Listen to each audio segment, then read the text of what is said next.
Módulo 3, metas e objetivos.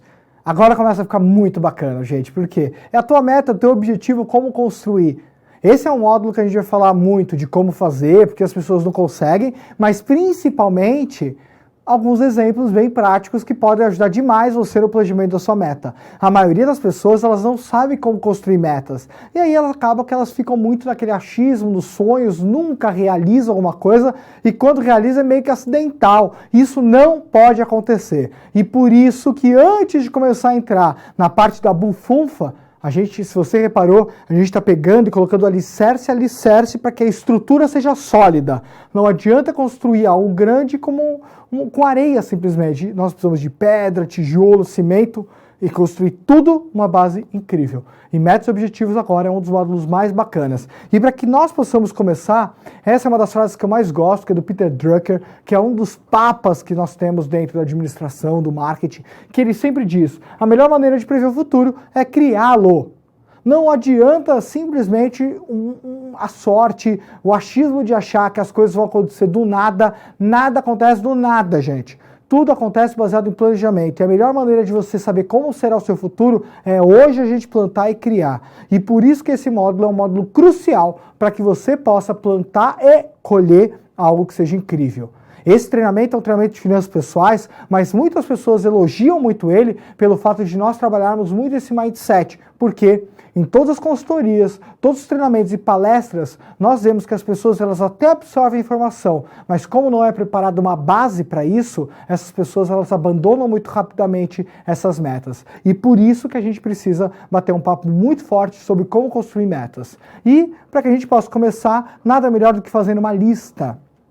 Uma lista, gente. Uma lista simples. Você pode fazer no Excel, no seu caderno, no seu celular, onde você quiser, papel de pão, onde você quiser, você faz essa lista. E nessa lista, nós precisamos ter o que você quer de objetivos. Se esse objetivo, que tipo que ele é, se é pessoal, profissional, financeiro, relacionamentos. E por último, o prazo para a realização dele. E por que é tão importante uma lista? Toda meta nasce num sonho. Então essa é uma lista muito mais de sonhos do que de metas. Escreve, porque você olhando elas, você vai conseguir saber qual é a prioridade para esse momento, qual não é prioridade para esse momento. E uma coisa que eu gosto de fazer com as minhas metas. Se eu quero realizar 3 metas pessoais, está na minha lista de realizações agora que eu vou planejar, eu prefiro colocar uma pessoal, uma profissional, uma de relacionamento, sempre separar elas. Por quê? Porque eu sei que a meta pessoal do momento é aquela, de relacionamento é essa, a financeira é essa, separando para não colocar muitas metas do mesmo tipo no mesmo balaio. Eu prefiro separar, mas você que avalia isso da melhor forma. Faz uma lista. Eu vi listas incríveis nas nossas consultorias, com pessoas que tinham listas com 300 sonhos. Pessoas que tinham 2, pessoas que tinham 10, pessoas que faziam 10 e depois em casa colocavam mais 50. Faz a sua, isso é um exercício que nunca vai parar, nunca vai parar. Só que é importante você fazer um exercício com visão. Como você se vê daqui a 5 anos? Como você se vê daqui a 1 ano? Como você se vê daqui a 10 anos? Como você se vê daqui a 50 anos? E por que é tão importante esse exercício de visão? Porque entre você e a visão existem as metas e você vai conseguindo saber o que é que você precisa realizar para que quando você chegar lá na sua visão, você esteja com tudo aquilo que você sempre quis. E isso é muito bacana. E para que nós possamos falar antes de metas, eu quero bater um papo do porquê que as pessoas falham com as metas. Por que alguém falha? Por que as pessoas elas acabam cometendo erros e falhando nos objetivos delas? E aí, para isso, primeiro ponto, falta de paciência. Falta de paciência é uma coisa que acontece na maioria das pessoas. Na maioria dos casos acontece falta de paciência e as pessoas abandonam os objetivos dela nos primeiros resultados, onde os resultados eles nem sempre vão ser rápidos, mas se você não tiver paciência, infelizmente você não vai conseguir concluir nada. Os grandes resultados precisam de paciência para serem concluídos. E hoje o mal da sociedade, o mal da humanidade, segundo muitos especialistas, é a ansiedade de querer ter algo antes do tempo. Não dá, respeite o tempo. Segundo, desistem dos primeiros resultados negativos. Tem pessoas que são bipolares praticamente. Quando tem um resultado positivo, felizes da vida. Negativo, tristes demais. e abandonam porque tiveram um resultado negativo. Eu não conheço nenhum caso de sucesso que a pessoa conseguiu do dia para a noite simplesmente tudo aquilo que queria. Muitas vezes você erra e acerta, erra e acerta, perde, ganha, porque faz parte da tua jornada. Isso é importante, ter essa paciência e entender que os primeiros resultados podem ser negativos, mas não se abata. Não define parâmetros suficientes ou coerentes. Parâmetros suficientes ou coerentes, gente, ele acaba sendo um parâmetro onde as pessoas elas têm que entender que a meta não é simplesmente só eu quero ter um carro. Você precisa definir parâmetros que sejam coerentes e suficientes. Ou seja, se você quer um carro, qual é o tipo do carro? Cabe no teu bolso? Como vai ser? Quais os planos de ação? Você vai ter uma meta, ok, mas uma submeta 1, 2 e 3. Como está o andamento delas? Perdem o foco. As pessoas elas falam, eu quero ter esse laptop, mas aí depois ela já quer uma TV, depois da TV ela quer viajar para a Austrália, depois de viajar para a Austrália ela quer pegar e mudar de emprego. Gente, assim não dá. Foca numa atividade, distrações vão aparecer, mas se você não focar, muito facilmente você vai perder esse foco e você não vai realizar nada. Quantas pessoas você conhece que se perdem inteiras pela falta de foco? Não possuem indicadores de acompanhamento. Como você sabe se você está atingindo a sua meta? É bom ou ruim essa meta? Essa meta foi realizada, não foi realizada? Quantos por cento já foi realizada? Coloque indicadores, bom, ruim, talvez, 100%, 0%, 20%, verde, amarelo, vermelho. Isso é importante por quê? Porque com indicadores você passa a entender cada vez melhor como essa meta está. E uma coisa que eu sempre recomendo, faça submetas e comemore as submetas. Se você tem a meta de comprar um apartamento, ótimo, um apartamento custa 400 mil reais, vamos colocar a meta em 4 anos, juntar 100 mil por ano. Quando você juntou esses primeiros 100 mil, sai para jantar, comemorar. No segundo ano, idem, ou seja, crie fatores de alegria para você cada vez ter mais impulsão dentro da sua meta. E por último, não visualize o resultado. Se você quer um carro, quer um apartamento, mesmo que você não tenha agora o momento para ter isso, vai visitar, vai conhecer, vai sentir o cheirinho do carro. Quer viajar daqui a 3 anos, mas já olha as fotos do lugar. Começa a se ambientar com a meta que um dia vai ser sua. Visualizar ela antes de realizar. Esse é um grande segredo que muitos casos de sucesso têm. E aí, para isso, a gente tem que falar de 7 passos que nós, do ESM Consultoria, nós utilizamos demais para poder ajudar as pessoas a encontrarem. E se você utilizar essas perguntas chaves para poder realizar suas metas, muito dos resultados vão acontecer inevitavelmente. E para isso, são 7 passos. Primeiro, qual é o objetivo? Dentro da lista dos sonhos você vai ter os seus objetivos. E aí a gente vai seguir um script em alguns passos para que você possa realizar. Primeiro, qual é a situação atual que você está? Onde você está? Quem é? Quais seus pontos fortes ou fracos? O que você tem? O que você possui? Situação desejada. Onde você quer chegar? O que você quer ser? O que você quer ter? Quer saber? Quer possuir? Quais os detalhes daquilo que você quer? Ou seja, a gente fala de uma situação que você está, para onde você quer ir. É importante esse fator de avaliação. E essas perguntas sendo respondidas, claro, adaptadas para cada objetivo, vão realmente gerar um resultado que você vai começar a entender e visualizar e contextualizar melhor essa tua meta. Terceiro, dificuldades. Tudo pode ter uma dificuldade no caminho. Dificuldade não quer dizer desistência, gente. Dificuldade quer dizer superação, desafio. O que me impede de fazer, ter, possuir ou ser? Quais as barreiras que eu enfrento? Quais os desafios que eu visualizo no meu caminho? É importante você visualizar todo o contexto de dificuldades que você pode ter. Por quê? Porque muitas vezes as metas as pessoas fazem de uma forma tão otimista, que não pensam que vai ter dificuldades. E aí, quando aparece uma primeira dificuldade, ela abandona a meta. Gente, tem que ter uma conscientização muito maior para realizar qualquer objetivo, do menor ao maior. E um dos motivos é você entender quais as dificuldades que você vai ter no meio do caminho. Alternativas, você precisa ter planos B, C, D. E se não rolar a tua meta, você vai desistir, abandonar? Não. Vamos pensar se tem alternativas. Se não puder ser feito como planejo, o que eu vou fazer? Qual é o meu plano B ou C? Qual alternativa eu tenho?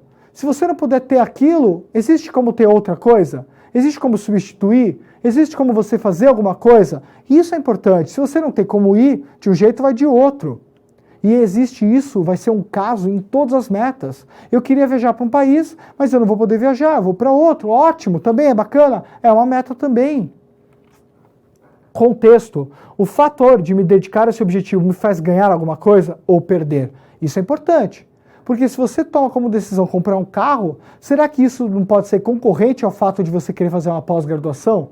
Se você quer fazer uma pós-graduação, será que isso não vai ser concorrente ao fato de você querer ter um apartamento? Se você vai viajar para um país, será que isso não pode ser um fato de você abrir mão do seu casamento naquele ano? Uma coisa pode ser concorrente à outra. E por isso que nós precisamos entender o contexto. O que posso perder se essa meta for atingida? Se ela for atingida também, você pode perder alguma coisa? Vitor, eu quero ser milionário. Será que o meu ciclo de amizades vai ser o mesmo, por exemplo? Será que seu ambiente? Será que o carro? E assim por diante, você vai ganhar e perder algumas coisas no contexto geral de qualquer meta. E por isso que nós precisamos fazer essas perguntas nessa ordem para contextualizar de uma maneira incrível a tua meta. Recursos. Começa a parte financeira. O que estrutura eu tenho? Quais os meus recursos? Eu estou preparado? Caso você vá fazer um curso, um treinamento, quais os recursos adicionais que irei precisar? Quais os recursos que terei que realocar? Entra numa fase de você poder olhar suas despesas, receitas, plano A, plano B, bens, patrimônio, para você poder avaliar tudo que você tem para saber o que dá ou não dá para ser colocado na mesa. E por último, os planos de ação. Não existe como você chegar no objetivo sem colocar ação. E aí, qual é a visão detalhada dessa meta? Detalha ela. Quanto mais detalhada for, mais clara for, melhor para você. Em quantos passos eu posso planejá-la? 1 passo, 2 passos, 3 passos, 10 passos. E aí você pode dividir em várias submetas. Qual será o primeiro passo? Importante, o primeiro passo é importantíssimo. Como define a sequência dos passos? E quanto mais disciplina você tiver, mais resultados você vai ter. E para que a gente possa colocar um pouquinho mais de pimenta na forma de fazer essas metas, eu quero colocar 2 exemplos dentro do quadro para que a gente possa realmente chegar nesse objetivo, tá? E como que a gente vai planejar esses objetivos? Seguindo esses passos. A gente vai ver qual é o objetivo e você na sua casa vai pegar a sua lista dos sonhos e escolher os seus objetivos. Depois, a situação atual, depois a desejada, depois as dificuldades no meio do caminho, depois as alternativas, próximo passo, contexto, próximo passo, os recursos e por último os planos de ação. Esse é o passo a passo, gente. Vitor, eu queria já começar direto nesse. Não vai dar certo. Você tem que respeitar o passo a passo, porque se está aqui, por que não fazer do jeito certo? Na vida tem o jeito certo e errado. A maioria prefere fazer do jeito errado, aprende errando e depois começa a fazer do jeito certo. Se você pode ir do jeito certo, para de ser teimoso e começa do jeitinho certo. Vai ser muito mais fácil e o seu tempo vai ser poupado. E a gente vai falar de 2 metas. Eu quero bater um papo com vocês sobre 2 exemplos práticos, que eu não vou entrar num grau de detalhe tão grande, mas simplesmente para que possa deixar mais claro a forma como nós trabalhamos metas, eu vou falar sobre como você consegue comprar um carro e como você consegue ter liberdade financeira. 2 exemplos que nós tivemos em consultorias que nós fizemos ao longo desses anos, que nós resolvemos pegar, não vamos dar o nome das pessoas, mas ao mesmo tempo, pelo menos a gente consegue contextualizar como que a meta foi construída. E com isso você consegue utilizar o exemplo prático no teu dia a dia. Você pode incrementar ou simplificar, mas sempre seguindo o passo a passo. Aqui nós optamos por simplificar um pouco pelo dinamismo do treinamento, para que a gente não precise pegar e entrar em ferramentas que não é a nossa intenção dar nesse momento agora. Mas de um modo geral, essas 2 metas são metas que muitas pessoas querem ter, mas por mau planejamento não conseguem. Só que dentro disso você pode se adaptar para colocar no lugar do carro um apartamento, colocar uma viagem, colocar aquilo que você quiser, ok? Então, primeira meta, o carro. Exemplo prático, compra do carro. Situação atual. Eu uso transporte público, dependo de caronas. Quando viajo, preciso alugar um carro ou ir de ônibus. Tem um custo alto com o meu deslocamento e o desconforto. Essa é uma situação da pessoa atual. Ela está visualizando o contexto dela atual que ela não quer mais. E ela visualiza que o carro, a compra do carro pode ser o fator que possa melhorar essa situação. E aí ela visualiza como a desejada. Com o carro eu vou ter mais liberdade. Eu gosto de viajar, então o carro vai me dar essa liberdade para viajar. Para o trabalho eu preciso me locomover demais. De repente a pessoa é uma pessoa que atende pessoas ao redor da cidade dela, então ela ganharia tempo, porque o transporte público muitas vezes pode ser um pouco mais lento. Sair com a namorada nos finais de semana. E para isso ele escolheu o modelo, o tipo, a cor, se é usado ou novo, a motorização, os detalhes internos e externos. E o preço do carro, mais ou menos, eu coloquei aqui, hipoteticamente, R$22 mil, só para a gente ter um parâmetro. E continuando, exatamente seguindo a ordem, a gente vai para as dificuldades. Hoje eu tenho uma sobra pequena por mês de R$300 apenas. Não possuo nenhuma reserva financeira e meu orçamento é muito engessado com despesas do cartão de crédito. Ou seja, já sabe que para ter aquele bem, algumas dificuldades vão ser enfrentadas. Não adianta ser um otimista, assumir o compromisso que a pessoa não vai conseguir se responsabilizar. Outro ponto, alternativas. Caso não possa adquirir o carro, posso ver um modelo mais barato. Poderei financiar esse bem tentando encaixar no meu orçamento, por exemplo. Se nenhuma das alternativas for viável, posso ficar um período a mais mantendo minha vida nos moldes atuais até ter condições ideais. Ou seja, a alternativa, no caso dessa pessoa, é o quê?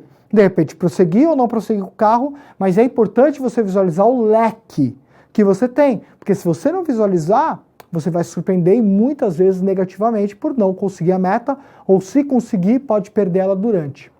Contexto. O fato de adquirir o carro pode engessar ainda mais o meu orçamento. Com esse engessamento maior, terei que economizar em outras coisas, como lazer, compras de itens pessoais, inúmeras outras coisas. Caso vá me comprometer com uma dívida do carro, adiarei a aquisição do meu apartamento e uma reserva financeira. Ou seja, o carro ele pode ser um concorrente a outros objetivos dessa pessoa, porque o dinheiro sairia do mesmo bolso. Isso vai acontecer com você e acontece com qualquer pessoa no mundo. Recursos. Hoje possuo uma economia mensal de R$300 para adquirir o veículo. Com uma economia no meu orçamento, consigo um valor adicional de 250 mais ou menos. Ele disse que estava engessado o orçamento dele, mas se ele der uma enxugada, ele consegue mais R$250. Total, 550. E além disso, ele pesquisou que na empresa a qual ele trabalhava, ele conseguia ter 1% ao mês de taxa de juros se ele fosse financiar o carro. Então esse é o contexto de recursos que essa pessoa tem. É claro, eu não gosto muito desse tipo de meta, porque esse cara ele já tem pouco dinheiro sobrando. Ele simplesmente tem 250 se ele apertar o orçamento. Só que ele está falando de um financiamento de longo prazo. Será que ele vai aguentar essa economia por 2, 3 anos de financiamento, por exemplo? Tem que tomar cuidado, porque não adianta colocar uma meta tão pesada, tão pesada, tão pesada, que o cara não vai aguentar nem um mês carregar esse fardo. E por último, os planos de ação. O veículo tem um custo de 22 mil, onde eu teria que financiar o mesmo, pois não tenho condições de quitá-lo à vista. Já sabe que vai ter que financiar. 22 mil financiados em 36 vezes, 1% ao mês, dá uma parcela de R$ 730,71. Então o cara tem R$ 550 de um lado contra uma parcela de 730. Quase. Quase deu. Só que agora eu quero colocar para você um ponto que para a gente sempre é uma realidade. A maioria das pessoas que vê financiamento de imóvel e financiamento de carro, eles só olham para a parcela do financiamento. O cara esquece tudo aquilo que tem em volta. Fica tão focado no carro ou no apartamento que esquece que tem manutenção, no caso de apartamento, mobília, no caso de carro, documentação, no caso de apartamento, documentação. Esquece tudo. E quando vê, acaba se metendo numa bola de neve maior ainda. E acaba falhando, acaba não conseguindo chegar no objetivo dele, porque olhou a meta parcialmente, não detalhou muito bem. E aí, aqui a gente foi lá e colocou um custo adicional.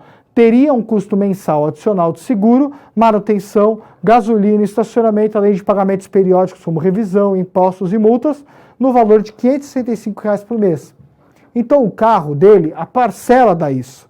Mas o total mensal a mais, isso. Total desse camarada, R$ 1.295. Resumo da história. Pergunto para vocês, se tivessem essa pessoa à frente de vocês num curso ou numa consultoria, diria para eles, não ou manda bala, compra o carro. Se a resposta foi não, foi a mesma resposta que nós fizemos. É claro, de um jeitinho diferente, né? Falando, não é um bom motivo, mas o certo é mesmo um não sonoro. E você tem que aprender a dizer não sonoros para você e sim sonoros para você quando dá. Só que toma cuidado com o otimismo e o realismo. O realismo não é você simplesmente ser aquela pessoa pessimista que se chama de realista, mas simplesmente uma pessoa que avalia. E aí a resposta foi essa. A meta precisa ser reavaliada, pois é inviável na situação atual desse camarada. Infelizmente, essa meta nos moldes atuais não deve ser assumida. Ponto. Pois se for, porventura, o carro for adquirido, a pessoa em questão não conseguirá arcar com o comprometimento dela financeiro. Gente, qual é o problema disso? Não é o fato só de ter o carro, porque não dá para devolver depois. Ou ele vai ter que vender, e muitas vezes vender por um valor menor, perdendo dinheiro, ou pior, esse cara pode não arcar com as parcelas dele, pode dar um processo de multa e apreensão do veículo, e esse cara fica sem o dinheiro e sem o carro. Isso acontece muito, com muitas pessoas que enfiam o pé pelas mãos. Toma cuidado. Como alternativa para esse caso, ele deve mudar o veículo, é uma alternativa, ou, no caso, esse cara ele pode parar, reestruturar financeiramente a vida dele, ter uma economia maior, juntar uma reserva financeira, e aí sim ele pode adquirir um veículo. Simples assim, gente. Uma meta prática e simples. Vitor, ok, eu achei bem simples a meta. Essa foi a nossa intenção, contextualizar. Mas na hora que você for desenhar a sua meta, você pode colocar planos de ação maiores, menores, você pode detalhar mais. Quanto mais detalhar, melhor. Indo para a segunda meta, de liberdade financeira, independência de vida para as pessoas, essa é uma meta que é muito gostosa. A gente adora quando alguém chega para as nossas consultorias ou no final dos nossos treinamentos e fala sobre ter um objetivo de criar independência financeira. Porque é muito bacana saber que a pessoa quer ser livre. Agora, precisamos pensar um pouco nisso. Situação atual. Trabalho no regime de CLT com uma rotina que não me deixa realizar os meus objetivos. Dependemos de uma única fonte de renda para pagar o nosso custo de vida, R$10.000. Não temos reservas financeiras. Meu esposo trabalha também no regime de CLT e juntos cada um tem o salário de R$12.000, R$6.000 dela e R$6.000 dele. Essa é a situação atual. A partir daqui a gente parte. Qual é a situação desejada? Gostaríamos de viajar, conhecer muitos países, temos um filho, gostaríamos de ter tempo com ele, gostaríamos de ser dono do nosso tempo, não dependendo da rotina da empresa, ter tranquilidade para saber que se formos demitidos, nosso padrão de vida vai ficar ok. Olha que bacana, gente. Continuando, agora a gente começa a entrar no funil da meta. Dificuldades. Hoje não temos reservas financeiras por falta de disciplina. Complicado. Falta de disciplina, para uma meta dessa, a gente vai ter que mudar o hábito para conseguir realizar. Lembra do hábito que a gente falou alguns módulos atrás? Hábitos bons geram resultados bons. Aqui, disciplina. Não temos com quem conversar sobre a meta, porque chamam a gente de louco. Gente, toda vez, lembra dos ciclos sociais que a gente falou? Toda vez que você quer falar de um objetivo num ciclo social errado, as pessoas vão te chamar de louco, vão te expelir do grupo. Se você quer conversar sobre uma meta de liberdade financeira com pessoas que não querem ser livres financeiramente ou que não entendem, não fala. Ué, não dá para falar com aquela galera, que a galera pode ser da cervejinha, da piada, do futebolzinho. De repente você tem que mudar os ciclos sociais para pessoas que buscam essa mesma ferramenta, porque senão vão te chamar de louco e vão te desanimar. Toma cuidado. As despesas que temos atualmente estão muito engessadas. Outro ponto, se essa pessoa sabe que vai ter uma dificuldade dessa, já é um ponto para ela poder reavaliar. O que dá para eu economizar e melhorar para aí sim poder chegar nesse resultado. Alternativas. Temos um apartamento quitado que podemos vender e capitalizar mais a nossa reserva morando de aluguel. Gente, dependendo de como a economia tiver, essa é uma das estratégias mais inteligentes financeiramente falando que pode ter. Muitas pessoas não entendem isso. Se o aluguel e o rendimento, quando você compara quanto é o aluguel versus o rendimento, muitas vezes o dinheiro aplicado geraria algo que pagaria o teu aluguel e ainda sobraria. Por isso que é tão importante, voltando no módulo de economia, vamos entender como é que está caminhando a economia para tomar a decisão de vender, alugar, comprar. Lembram? Podemos buscar um plano B para trabalharmos o nosso tempo parcial, aumentando mais a nossa poupança mensal. Top! Top! Gente, tempo parcial, existe uma frase que eu uso muito, que eu gosto muito. No tempo integral, nós trabalhamos para construir a renda para pagar nosso padrão de vida. Com o que nós fazemos no nosso tempo parcial é que nós temos renda para construir nossos sonhos. Então, se você tem saúde, usa seu tempo melhor. A maioria das pessoas usa o tempo parcial delas para ver TV, para ficar em casa, para não fazer nada produtivo. Aproveite, porque daqui a pouco a saúde acaba, o ânimo acaba e muitas vezes você acabou não construindo sonhos que poderiam deixar a saúde e o ânimo intactos. Contexto. Ao conquistarmos a nossa reserva financeira para a liberdade financeira, teremos que abrir mão de trocar o nosso carro por um espaço de tempo. Lembra, gente? Você quer um objetivo, você tem que abrir mão de outros muitas vezes, e faz parte.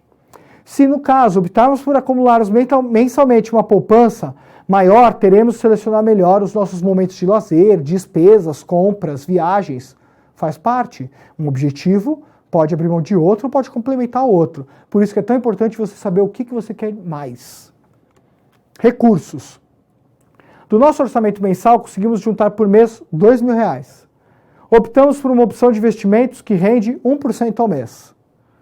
E temos como alternativa atingirmos essa meta num prazo menor, um apartamento de 300 mil quitado. Ou seja, se eles quiserem acelerar essa meta, eles podem simplesmente comercializar o apartamento deles e usar o rendimento para pagar o aluguel. E por último, e ainda temos o nosso 13º salário que podemos usar anualmente para poder compor essa reserva. Show de bola! Ele colocou na mesa as cartas, aí a gente consegue avaliar. E aí a gente começa a pensar no plano de ação. Olha só.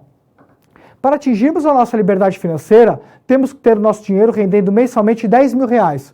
A gente se lembra daquela formulazinha de independência financeira? DMM, RGA?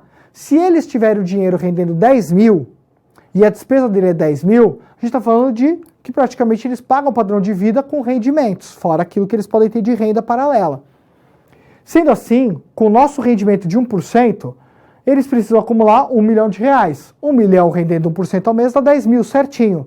Então, para isso, se eles colocarem os R$2.000 deles mensalmente, para isso eles colocariam 2 mil por 15 anos e eles chegariam nesse valor. Ótimo, eles sabem quanto que é. Agora, se eles querem antecipar, eles têm o apartamento, têm o 13º e podem fazer uma economia até a mais, para poder acelerar mais essa meta e chegar no objetivo deles. Ou eles podem ver que, de repente, o prazo foi menor do que o esperado e podem deixar mais frouxo a meta. E aí, com isso, quando você planeja, você consegue saber para onde vai e para onde deixa de ir. Por isso, nossa recomendação, meta viável, podendo ser acelerada com os recursos adicionais disponíveis, que é o plano B, o apartamento e ainda uma economia adicional. Cada vez mais pessoas estão buscando ser livres financeiramente. Parabéns se você é uma dessas pessoas. Te parabenizo muito por isso, porque parabéns, é um mindset financeiro incrível. No caso, em 15 anos, a gente viu que esse casal consegue bater essa meta. Ótimo! Nesse meio do caminho, eles vão colocar o quê? As submetas. Quanto no final de cada ano eles têm que juntar para que no final do 15º ano eles cheguem no objetivo deles. No meio do caminho pode acontecer fatores que dificultam um pouquinho a meta, eles reavaliam, como pode ter fatores aceleradores da meta. Eles também vão reavaliar porque eles vão antecipar a meta. Nesse caso, a gente não colocou o fator de inflação descontando no valor que eles ganham, nem nos investimentos, e também a gente não colocou como fator de acréscimo no custo de vida deles, porque a gente entende que um fator eliminou o outro, tanto no ganho como na despesa. Mas essa era a intenção nossa, de colocar uma visão para você de onde você pode chegar. Ou seja, metas é tudo, gente. Se você não se planejar, você não pode reclamar se não conseguir colher. Não dá para uma pessoa tomar a decisão de plantar algo e depois não saber o que vai colher. Você pode, de repente, se surpreender negativamente com aquilo que foi colhido. É muito importante que você planeje. E aqui a gente colocou os passos que dentro das nossas consultorias e dos nossos treinamentos, nós utilizamos como base para poder ajudar você na sua jornada. Espero que você tenha pegado a mão nesse capítulo e se porventura ficou com dúvidas, cara, relaxa. Tem um botão de play, pause, voltar, ir para frente. O que não falta é ferramenta para você rever de novo esse capítulo. Pega, volta, assiste de novo até encaminhar bem o assunto dentro de você. Senta com o seu parceiro, se caso você tenha um, e senta e avalia esse capítulo junto para que vocês dois possam se planejar juntos. Porque não adianta ter um concorrente dentro de casa. Os dois têm que estar olhando para o mesmo ponto. E no próximo módulo, a gente já vai começar falando de grana, começar a falar do planejamento para que aí sim a gente possa fazer essas metas serem realizadas, a economia que você vai fazer dentro de você seja cada vez mais independente do país, que os seus investimentos sejam melhor investidos, a apostadoria seja realmente realizada e muita coisa bacana está por vir. A gente nem começou e muita coisa boa a gente preparou nesse treinamento para poder ajudar na sua vida financeira, não tenha dúvidas disso, ok? Nos vemos no próximo módulo, gente.